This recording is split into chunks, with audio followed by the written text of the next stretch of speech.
नमस्कार मंडळी, रामराम. गावी गेलं की सगळी कामं माझी वाटच बघत असतात. म्हणजे घरातला सगळा पसारा माझी वाट बघत असतो, कारण त्यांना आवरायचं असतं. तर असा हा सगळा पसारा आवरला मी 8 दिवस आणि त्याच्यानंतर मग मला वेळ मिळाला 10व्या दिवशी आणि मग मी निघाले माझ्या मैत्रिणीसोबत. मैत्रीण आली होती मला घ्यायला आणि आम्ही दोघी निघालो होतो गाडीवरती. अगोदर तिचं म्हणणं होतं की तू गाडी घे, पण मी म्हटलं नाही, आज मला पाठीमागे बसायचं आहे. कारण नेहमी गाडी मीच चालवते आणि ती मागे बसायची. अगोदर घाबरायची ती गावात जायला, म्हणजे सिटीमध्ये जायला, पण आता ती बिनधास्त गाडी चालवायला शिकली आणि मी पण मागे बसून मस्त आनंद घेत होते. आणि सोलापूरमध्ये गाडीवरती फिरण्याचा आनंद काही वेगळाच असतो. आणि आत्ता आम्ही पोहोचलो आहे 7 रस्त्याच्या परिसरात आणि इथे हा आहे आमचा संगमेश्वर कॉलेज.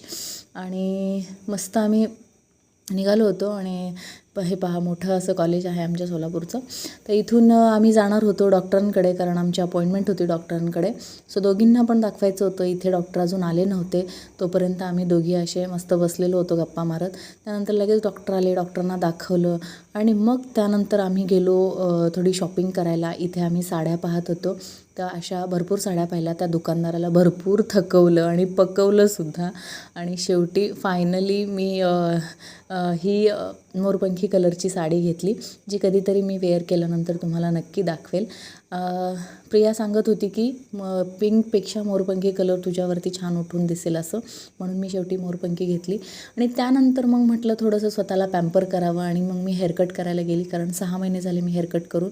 म्हटलं थोडंसं आपल्याला स्वतःला छान वाटेल म्हणून मी गेली आणि याच ताईंकडून मी हेअरकट नेहमी करून घेते सलूनमध्ये. तर सुंदर असा हेअरकट त्या ताईने केला. फेदर कट मी केला होता, दरवेळेस मी वेगवेगळा कट करते.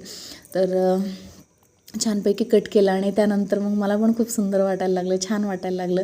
मग हे काय, असे मी केसांवरून सारखे हात फिरवत होते आणि प्रिया मागे माझे व्हिडिओ घेत होती. तर 2-3 दिवस तरी केस मोकळे सोडायला मी मोकळी झाली होती, कारण मस्तपैकी असा हेअरकट झाला होता माझा.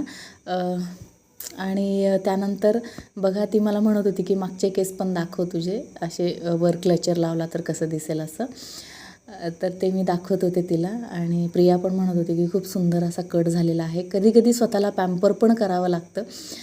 मग मी असं मस्तपैकी असं व्हिडिओ, मला पण हसू येत होतं, पण ठीक आहे, कधीतरी स्वतःला पॅम्पर करायला पाहिजे असं मस्त वाटत होतं मला.